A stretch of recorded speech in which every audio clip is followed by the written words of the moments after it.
en un hogar profundamente cristiano, pero de una familia sumamente pobre. Así es que de niño Livingstone trabaja en una fábrica de algodón y aprende a leer gracias a que le habían regalado unos libros, y mientras él trabajaba en la fábrica de algodón ponía el libro de frente y de manera autodidacta empezaba a leer. Pero no solamente se autoeduca en la lectura, se va a la Universidad de Glasgow y de la Universidad de Glasgow se hace médico con nota sobresaliente.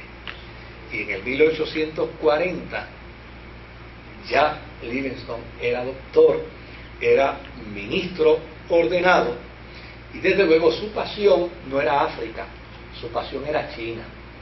Pero en China estaba la gran vergüenza que pasó Inglaterra con respecto al opio, a la guerra del opio, porque en China no había opio, el opio estaba en la India y se exportó de la India para China.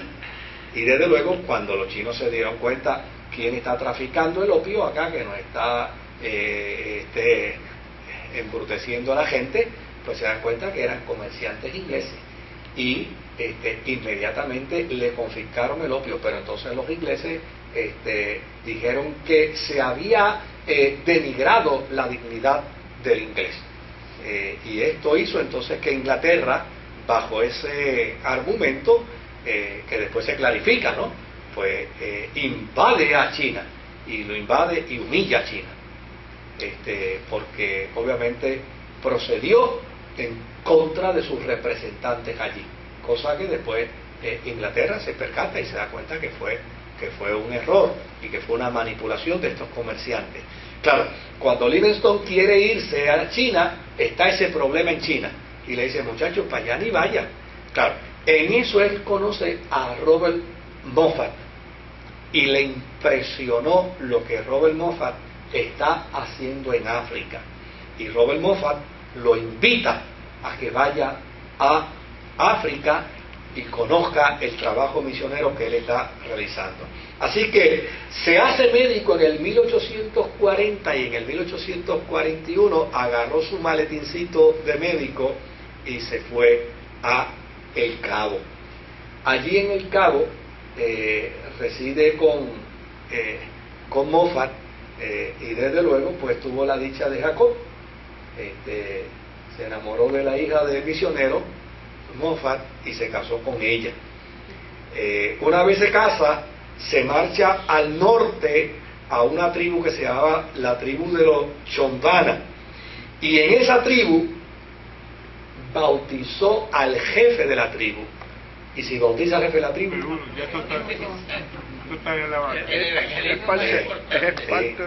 bautizó al jefe de la tribu, se llevó enredado a la tribu Pompeya. Entonces, hasta el brujo, desde luego, se dio a la tarea de desarrollar una labor misionera donde su objetivo eran los jefes de tribu, y su trabajo evangelístico misionero empezó a dar frutos extraordinarios. Ganó una cantidad enormísima de tribus para la fe. Claro, cuando empieza a percatarse de que estos bandidos inversionistas y estas compañías europeas de intereses económicos le hacían la vida imposible, dice: no, mira, aquí para donde hay que irnos es para el interior de África.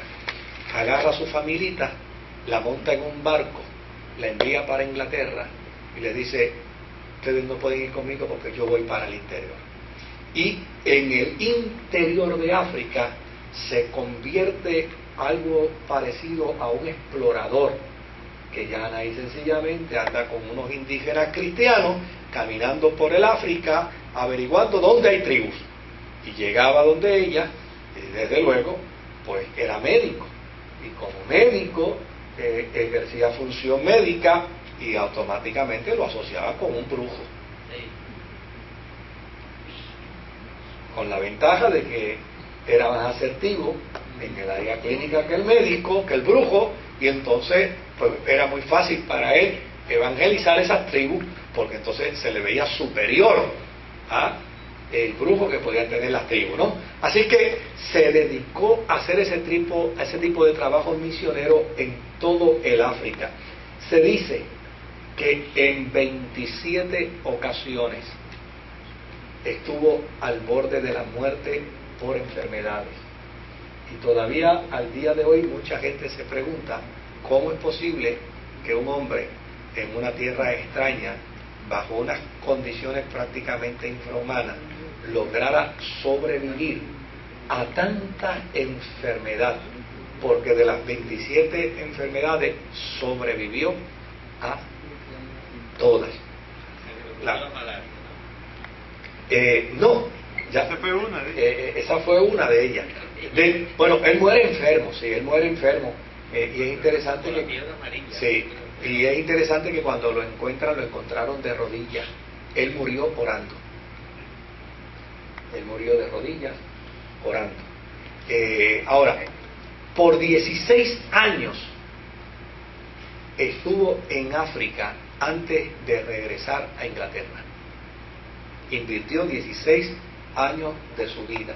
Lo que es interesante es que mientras él empezó a evangelizar, hizo un trabajo que para Inglaterra era importantísimo. Se convirtió en geógrafo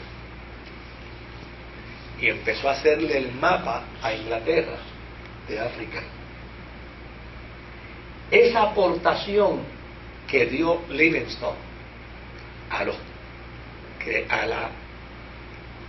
la Gran Bretaña lo convirtió, sin él saberlo, en un héroe, a tal punto que cuando él regresa a Inglaterra 16 años después, se sorprende que al recibirlo, lo recibieron como un héroe nacional.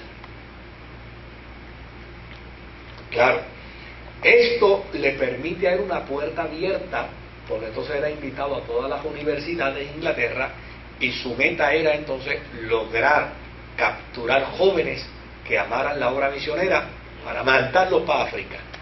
Y se dio a la tarea de ganar cantidad de jóvenes con pasión misionera para que fueran con él al África. Y desde luego, cuando vuelve de nuevo, cuando él regresa a Inglaterra como héroe nacional, el discurso que él da en Inglaterra es que Inglaterra tiene que hacer algo para detener el abuso del tráfico de esclavos. Y como héroe nacional, Inglaterra le compra su discurso. Entonces Inglaterra desarrolla flotas para velar la piratería de la venta de esclavos en toda Europa. Y desde luego Inglaterra ganó entonces un prestigio, porque obviamente se convirtió precisamente en un vigilante en contra del tráfico de esclavos. Yo creo que eso, ¿verdad? Yo estoy acumulando puntos contigo de nuevo, ¿no? Claro, una vez termina su trabajo en Inglaterra, que lo logró con un éxito extraordinario, decide regresar a África. En esta ocasión lleva un título adicional al de médico y adicional al de ministro misionero.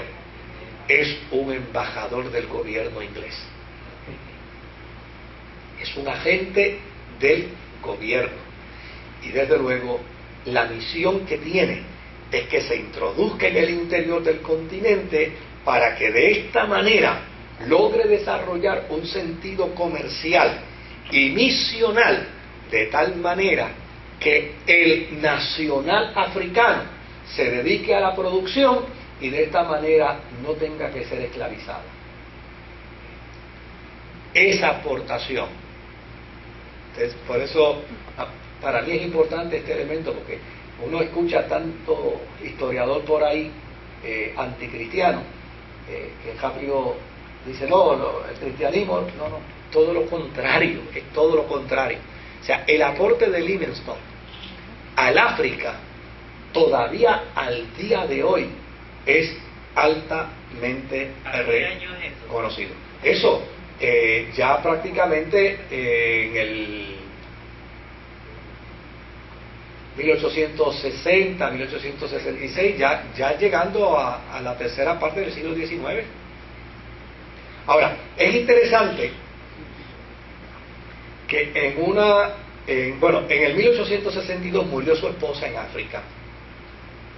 Y desde luego, una vez muere su esposa, él decide todavía entrar más al interior de África, y hubo un momento en que prácticamente se lo tragó el África y nadie sabía de él.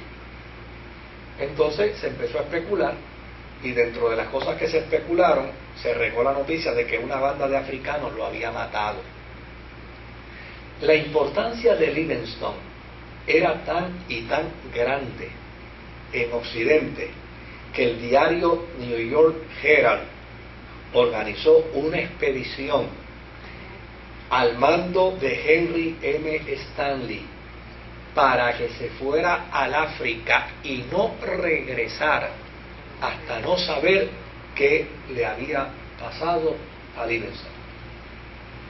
Y desde luego, este Stanley lo encontró en una remota aldea llamada Ujiji, y allí lo encontró postrado de muerte, en unas condiciones prácticamente insalvables.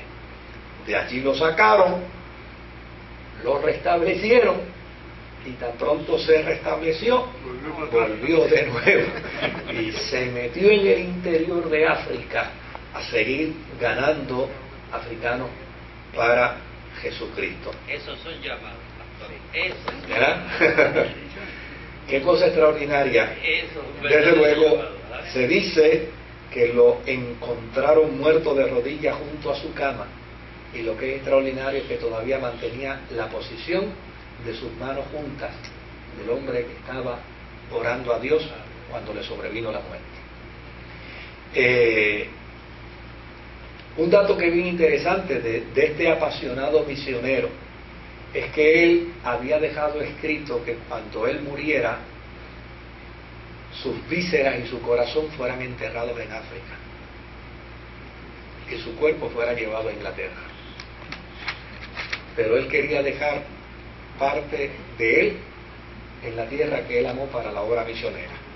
Así que embalsamaron su cuerpo, se lo llevaron a Gran Bretaña, pero lo enterraron con una honrosa ceremonia en la abadía de Westminster, y todavía en Westminster están sus restos, porque fue enterrado entre los más grandes héroes de Inglaterra.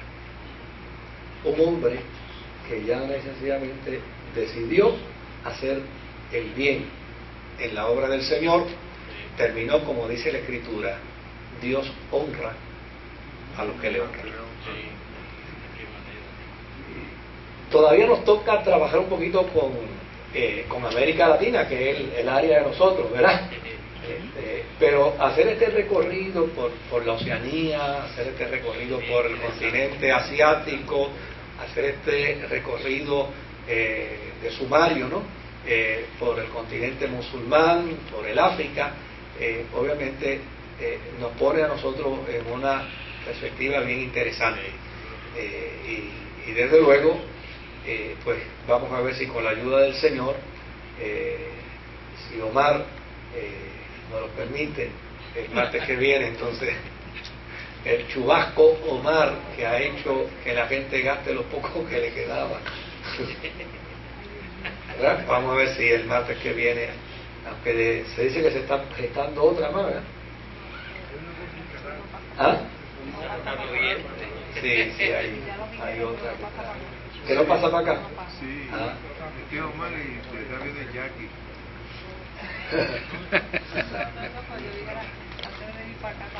Bueno, ustedes habían estado ya, ¿verdad? Sí. Sí, esta es la segunda vez. Bueno,